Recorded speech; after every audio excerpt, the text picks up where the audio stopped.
Here is the League of Nations at work. Judge it for yourselves. Health. The Health Organization consists of an advisory council, a committee of 12 experts, a technical staff at headquarters, and a technical staff at Singapore. The Health Organization set out the optimum requirements for nutrition. Economic services plan its application. Lord Astor, Chairman of the 1937 Nutrition Committee. The Health Organization plans work which more than 100 experts carry out in their own countries.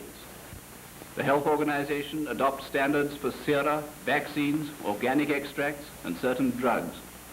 National laboratories in Great Britain and Denmark distribute samples to all countries. The Health Organization has established an international center for leprosy research in Rio de Janeiro. Experts are working with Chinese authorities to improve the health services of China.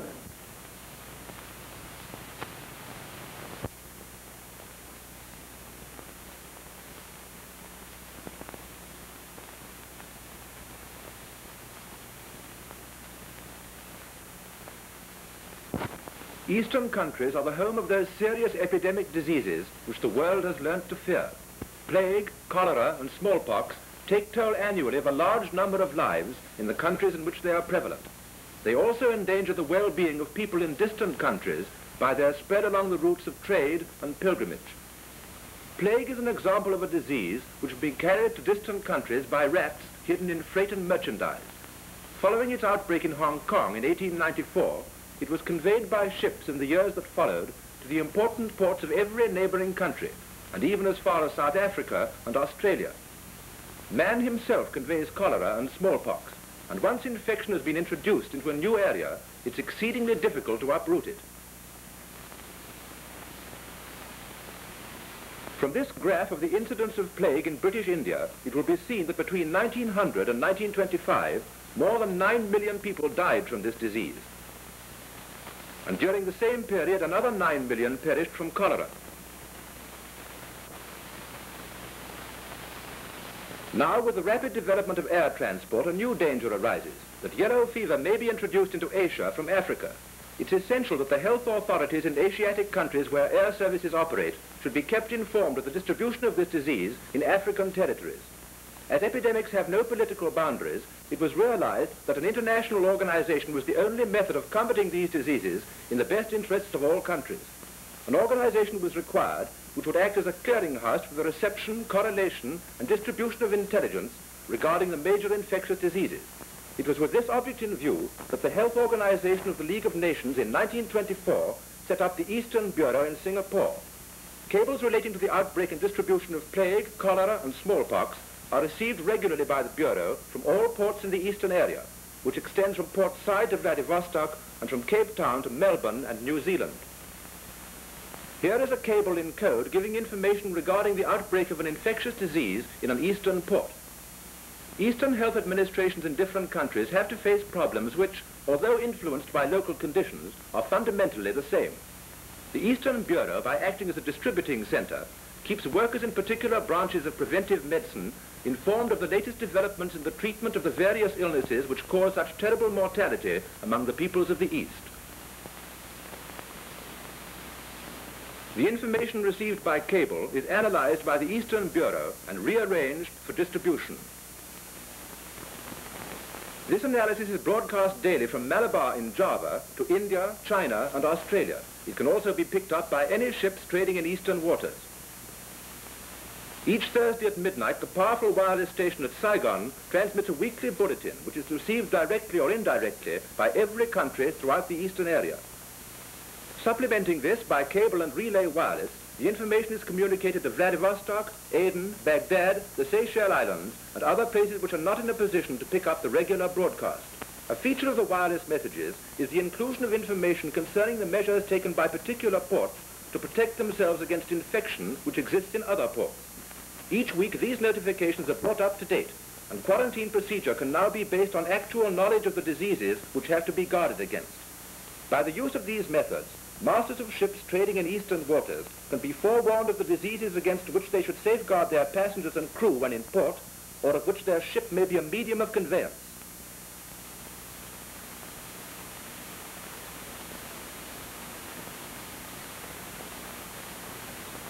In the same way, pilots of aeroplanes are kept constantly informed of the state of health of the countries for which they are bound. And health officers at aerodromes and harbors, acting on the information received, can take the proper precautions to prevent the spread of disease along the highways of the world.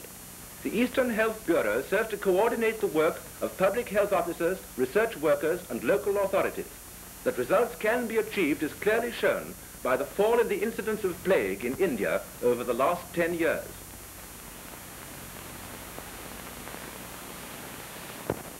Social section. The social section tackles such problems as the treatment of neglected and delinquent children, the age of marriage and of consent, the legal status of illegitimate children. The social section works with 7 different international organizations dealing with prisons and the reform of the criminal law. Minimum conditions to govern the treatment of prisoners have been drawn up. International traffic in women. 2 conventions, one ratified by 49 states, the other by 21, provide for the punishment of traffickers. 18 have done away with brothels completely. 7 states have partly abolished them. In 21, they have never existed. Methods of preventing prostitution and the reclaiming of prostitutes are under constant study by the social section. Campaign against dangerous drugs.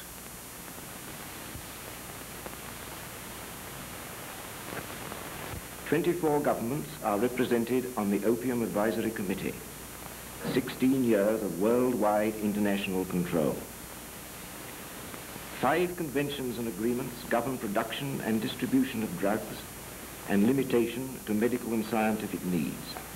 These have been ratified by the whole world. Police authorities in all countries annually receive 600 government reports on smuggling. A permanent Central Opium Board watches the international trade. A supervisory body examines government estimates, determines the world's medical and scientific needs in drugs. The manufacture of morphine, heroin, and cocaine has been reduced from 48 to 36 tons in 5 years. Export trade in the 3 principal drugs now only half what it was in 1930. Intellectual cooperation. Intellectual cooperation is promoted among the peoples of the world by an international committee, by the Secretariat, by institutes in Paris and Rome, by national committees in 42 countries. Annual conferences take place on the scientific study of international relations. The revision of school books and the teaching of the aims of the League are in the forefront of the program. 31 countries have signed a draft convention for the use of radio in the interests of peace. First of all, I must introduce myself. My name is Joseph Avenol. I am Secretary General of the League, and I am going to ask the various directors of the Secretariat to show you how their departments work. First, here is Monsieur Stensek, who is in charge of the internal services. All documents, publications, and so on are prepared by the departments I look after. The League Post Office,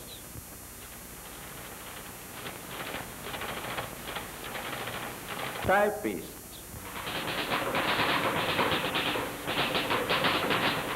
Rhone operators,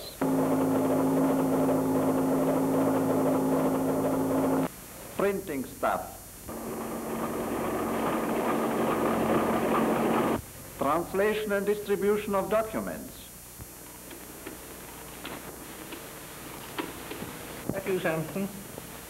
I wonder if you can tell me the meaning of an obscure Finnish word I've got here. I think it's perhaps something to do with fishing tackle. The word is tuohustaminen. Registration of in- and outgoing letters.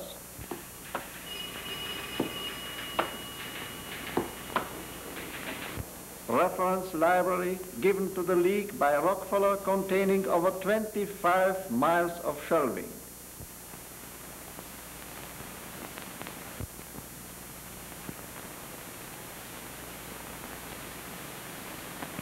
Here is Mr. Jacklin, the treasurer. 58 member states contribute to the cost of the League.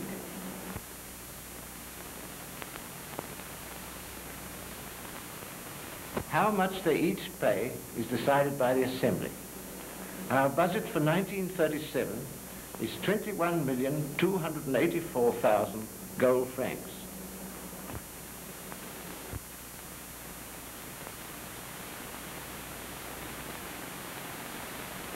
Or 843,900 pounds at par.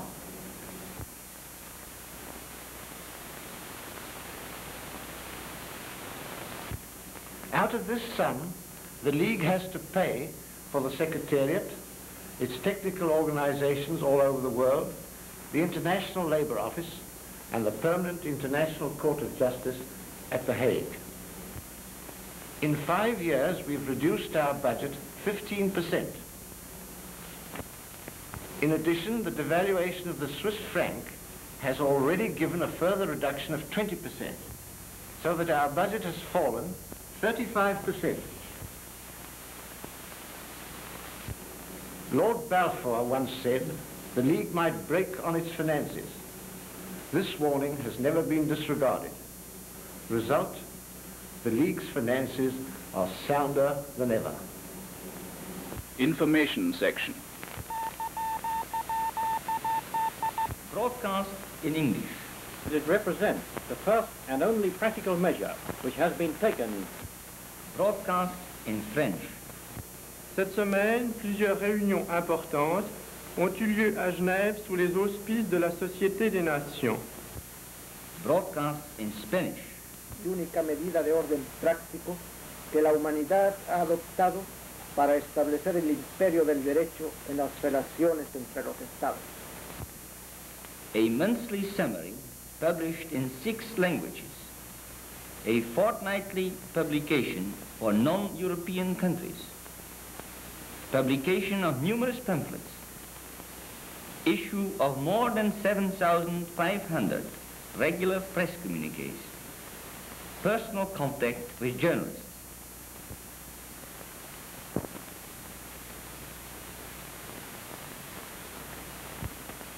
Associated Press of America, Agence Havas, Journal des Débats, New York Times, News Chronicle, Manchester Guardian.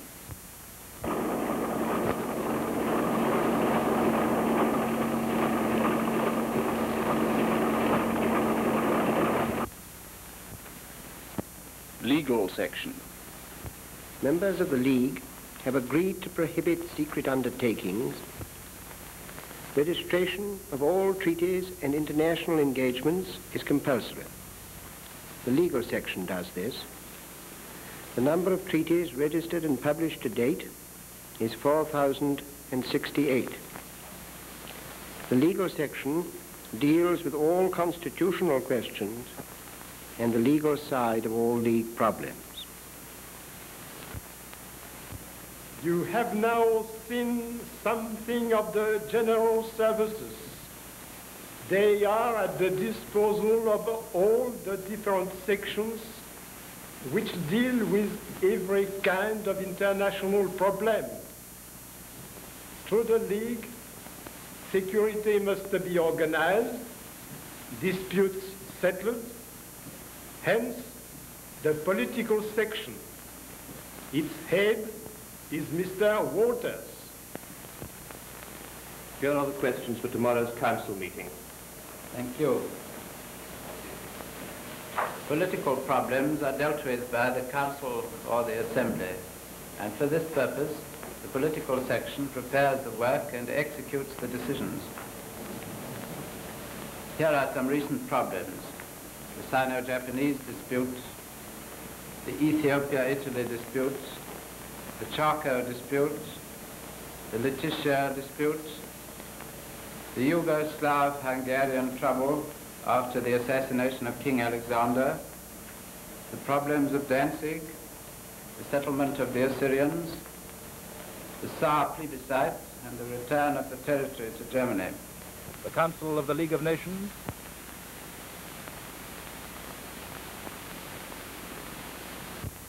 Mr. Eden, Great Britain. Monsieur Delbos, France. Monsieur Litvinov, Russia.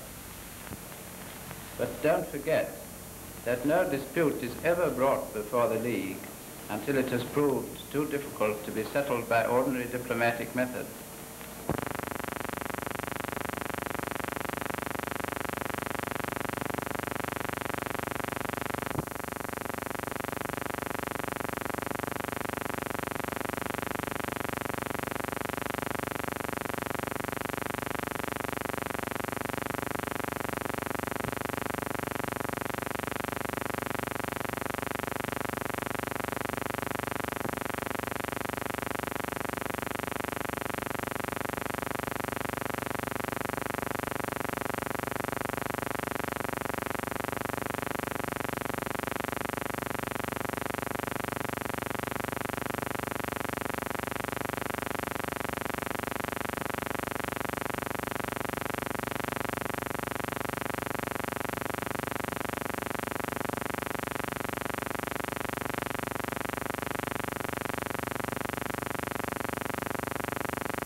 Minorities. Peace treaties have caused some 80 million people to change their allegiance. 30 million of these live under the rule of a foreign majority. To ensure peaceful relations and to prevent forcible denationalization, minorities have been guaranteed civic rights. They are protected against unfair discrimination which national or religious feelings might cause. Any person or group has the right to apply for protection. Their petitions are submitted to special committees. If these fail to obtain redress, the Council takes action. Thus the League works for mutual understanding and tries to prevent outbursts of national feelings dangerous to the peace of the world. Mandates. Mr. De Helle. Two principles govern the mandate system: guardianship and trusteeship. There are three types of mandates: A, B, and C, according to the development and geographical position of the territories. Their area is 1,150,000 square miles, and they are inhabited by more than 17 million people. The powers administering them act as guardians in the name of the League. They report to the League, and the Permanent Mandates Commission in Geneva tells the Council how the mandates is being executed. The populations have the right to petition the League through this commission. Disarmament. Monsieur Agnides. The maintenance of peace requires the reduction of national armaments to the lowest point consistent with national safety and the enforcement by common action of international obligations. The disarmament section has assisted the various bodies which since 1920 have studied the reduction and limitation of armaments. The problem is how to take international action to strengthen national security.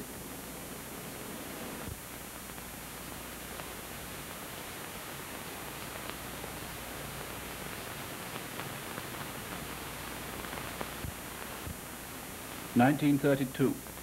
Mr. Arthur Henderson opens the World Disarmament Conference.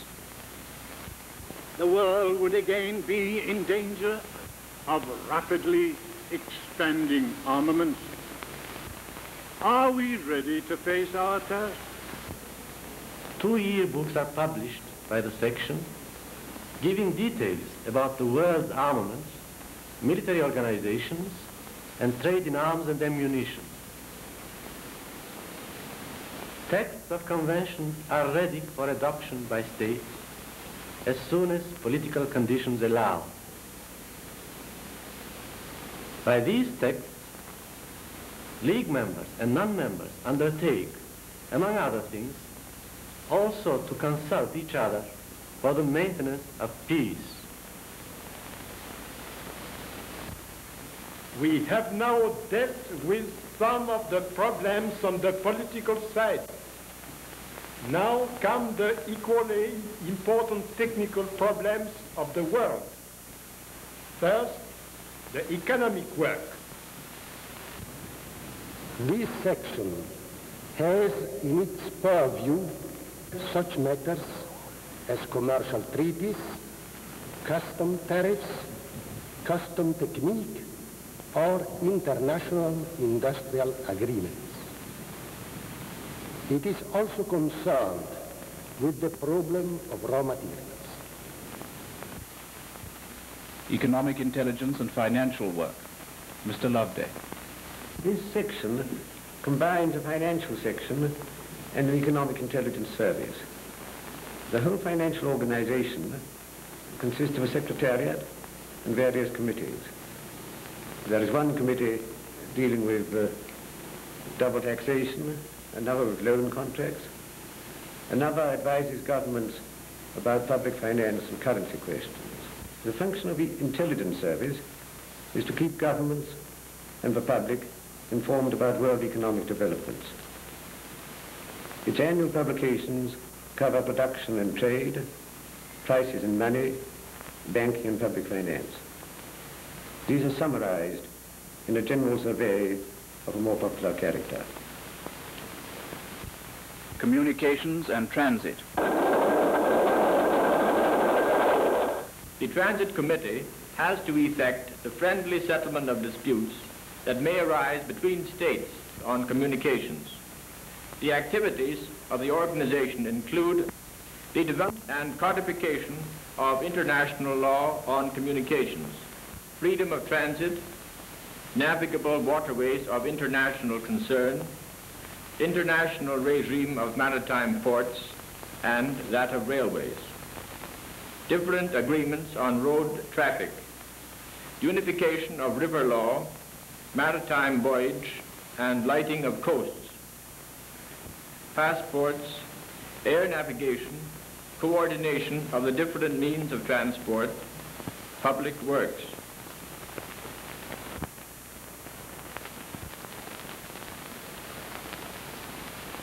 You have seen something of the League at work.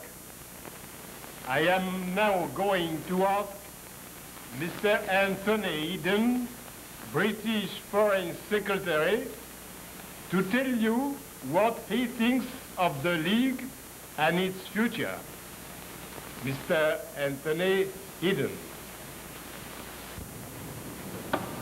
Ever since the war, successive governments in the United Kingdom have declared that their membership of the League of Nations constitutes the basis of their foreign policy.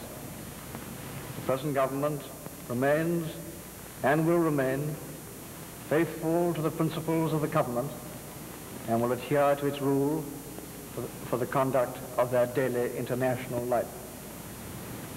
Like all other countries who sincerely support the League, we are moved not only by idealistic motives, but by arguments of national interest. It is true that the foreign policy based upon a League of Nations involves a certain element of altruism, but it is none the worse for that. The League policy has enjoyed and continues to enjoy the support of all the nations members of the British Commonwealth. It supplies us with a consistent principle of action for peace and provides the most helpful method of settling international disputes, increasing prosperity and improving the standard of living. The League is not perfect, and its practical working is often hampered by the fact that so many nations are absent from amongst us. But we believe that its principles are right, and if we and others who think with us will adhere to them, but then it will prove to be the true foundation of peace and of prosperity for the whole world.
Fire and strike. $1 million worth of guns and a costly warship is suddenly sunk. Fearing to be drawn under, the men dive into the sea, praying for strength to keep afloat until help comes.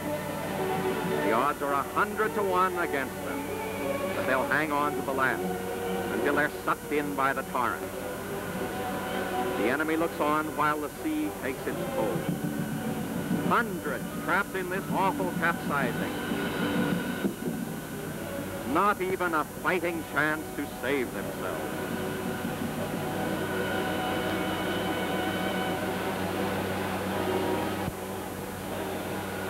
One of the most brutal and amazing pictorial documents of naval warfare. A grim reminder of what was. And a prophecy of what is to be.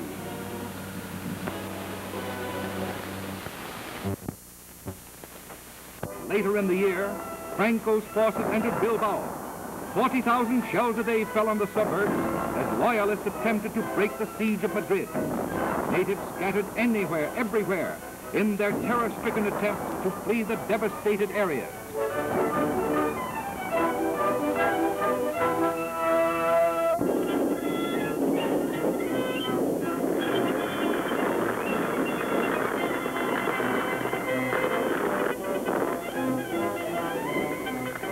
As the years roll on, and our so-called civilization becomes more and more complete, so war follows suit.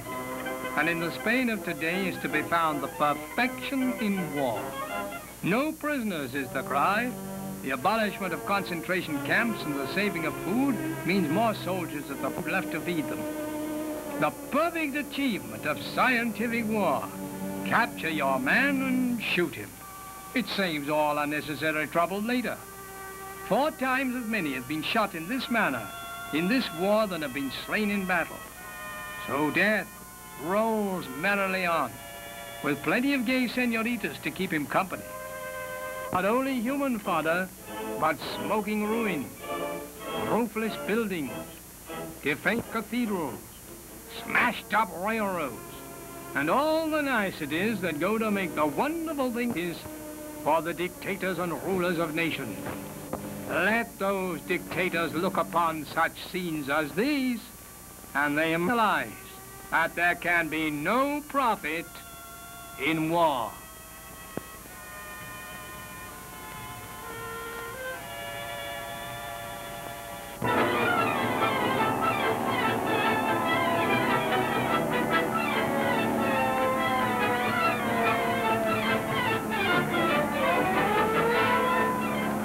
Civilians, women run to safety, needlessly made the targets of a wanton invader.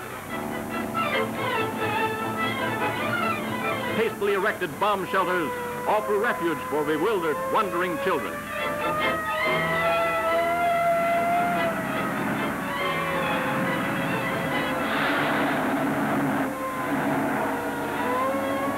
Hundreds hug the near walls for want of other protection. In other sectors, the Russian land troops on enemy soil by mass parachute jumps from flying planes.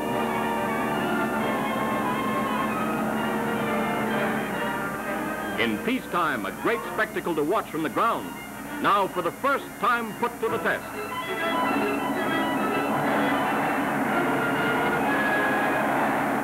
These Finnish gunners behind multiple machine guns supply the ready answer. The floating Reds are picked off easily as they settle down to earth.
War, pestilence, hunger, death. Death begins a new chapter in the blood-stained book of disaster and chaos. China seethes and boils and erupts once again, and who knows where the flames may spread.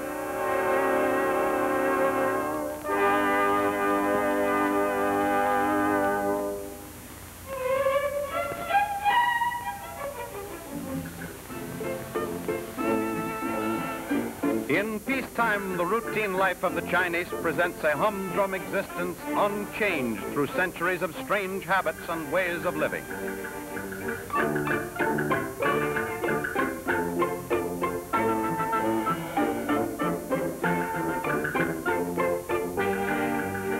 This great nation, possessing buried treasures with traditions, ancient heritages, and legends, the size of the United States and Mexico combined, and with about 1/4 of the population of the entire world, was an ideal spot for others to come, to see, to desire, and to take. The Germans, the Italians, the British, the French, and the Americans came first to trade, then to stay. Foreign powers had become firmly established in Shanghai, the great metropolis of China. The international settlement became a city within a city.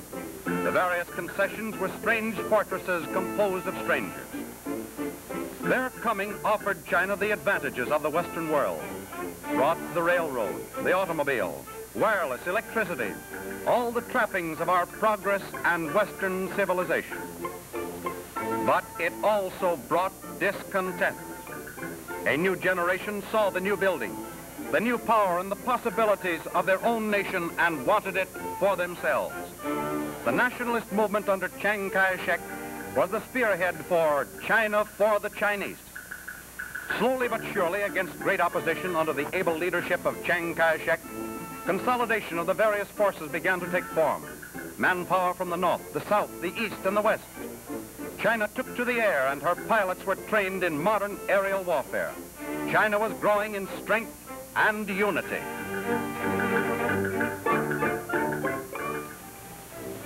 Japan, the land of the rising sun, is a small country, about half the size of the state of Texas, with a population of about 65 million. The enormous increase in population is one motive for seeking expansion. Japan calls to one's mind cherry blossom, beautiful silks, kimonos, dainty figures, and delicate paintings. A land of peaceful peasants who worshipped their ancestors and their gods.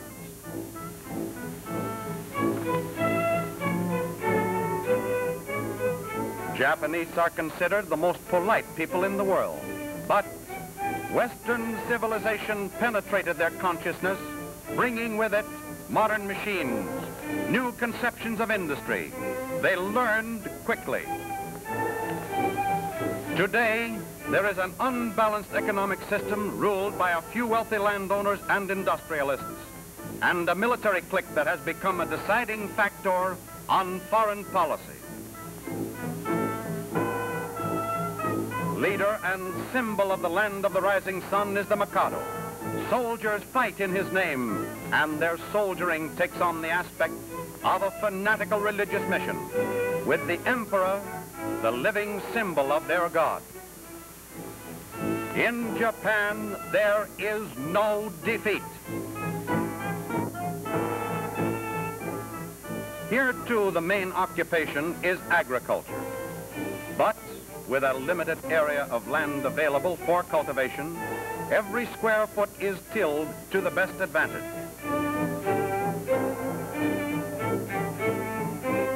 The yield per acre is as high as anywhere in the world. Since the World War, industry and commerce have taken great strides. Japan began to look for and found a world market for her products. Industry was mechanized. Efficiency was cultivated. Labor was cheap. Production costs were low. The world soon felt the pressure of Japan's competition. She had become one of the great powers in the family of nations. Great blast furnaces reared their stacks and belched forth smoke and flame, 24 hours a day, beating plowshares and scrap iron into modern armaments.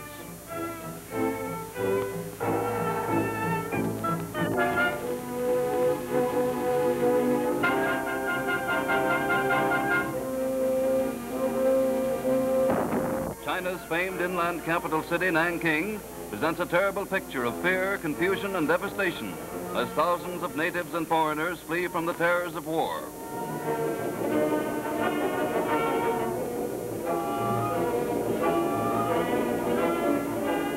Here, Japan's undeclared war of blood and hate reaches its fiercest intensity. Here, thousands of innocent non-combatants, men, women, and children, were wounded, maimed, and killed by the torrential downpour of the invading army's rain of fire and steel.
once peaceful harbor of this colorful oriental city, the United States gunboat Panay casts anchor to perform an errand of mercy, to protect Americans and other foreigners who can no longer with safety remain in a bombed and machine gun riddled Nanking.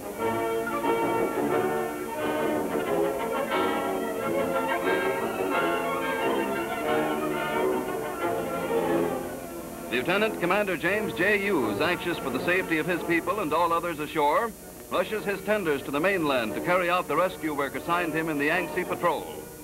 His anxiety is caused by an artillery shell which burst not 400 yards away from the Panay.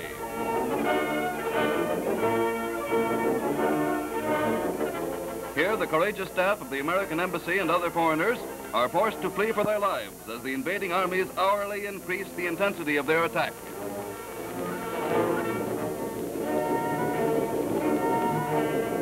The commander of the USS Panay offers a welcome haven to citizens of the United States, Great Britain, and Italy who can no longer withstand the horror and the suffering of a war in which they are not concerned.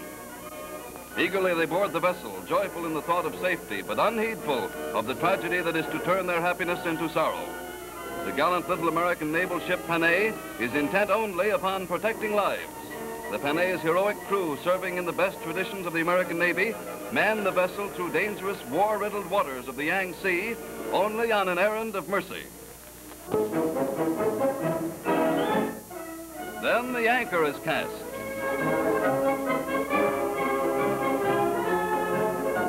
And suddenly,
delegation bringing a petition for disarmament to President Hoover is but one of 30 delegations which are meeting in various countries of the world.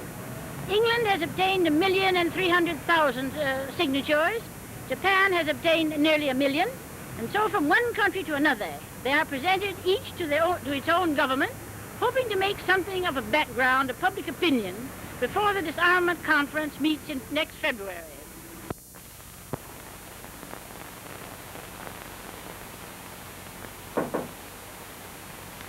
Many of us hope that in course of time, the millions of people who day by day see the newsreels, portraying as they do the inhabitants from every part of the globe, may in time obtain such a sense of identification, such an understanding of various kinds of life, that it will be quite impossible for them to visualize any of these as enemies.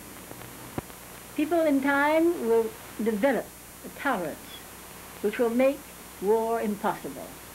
And the old dream for universal peace will come about because the people will no longer tolerate anything else.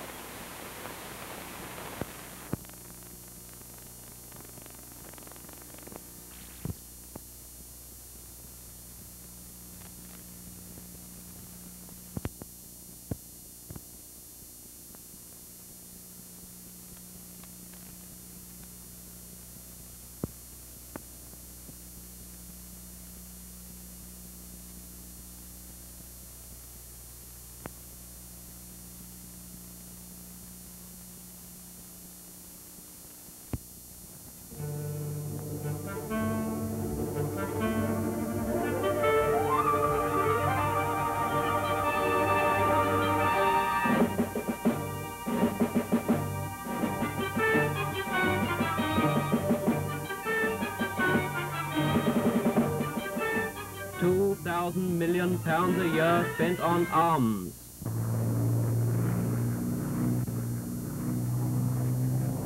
There is no defense against air attack.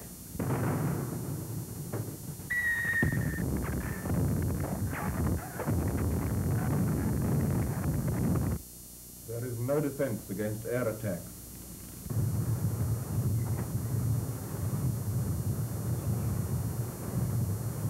There is no defense against air attack.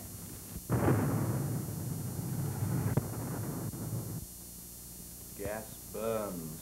Gas blinds. Gas chokes. Gas paralyzes.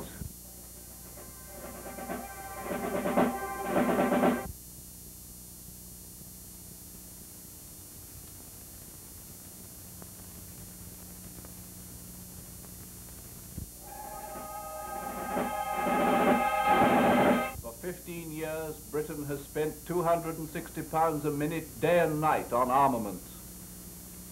Tenths of our people are near the point of starvation.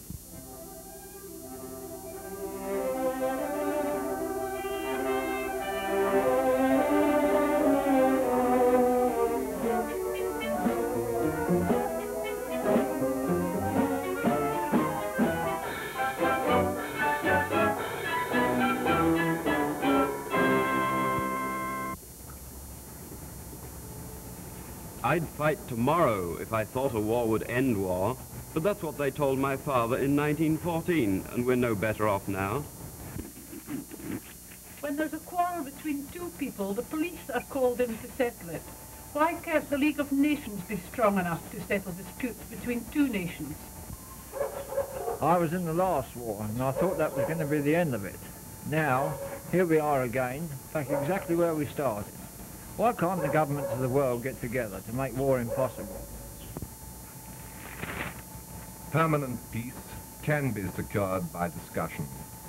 I've no quarrel with Frenchmen or Germans or Russians or anybody else for that matter. So let's be sensible and work together for peace by reason. Write to your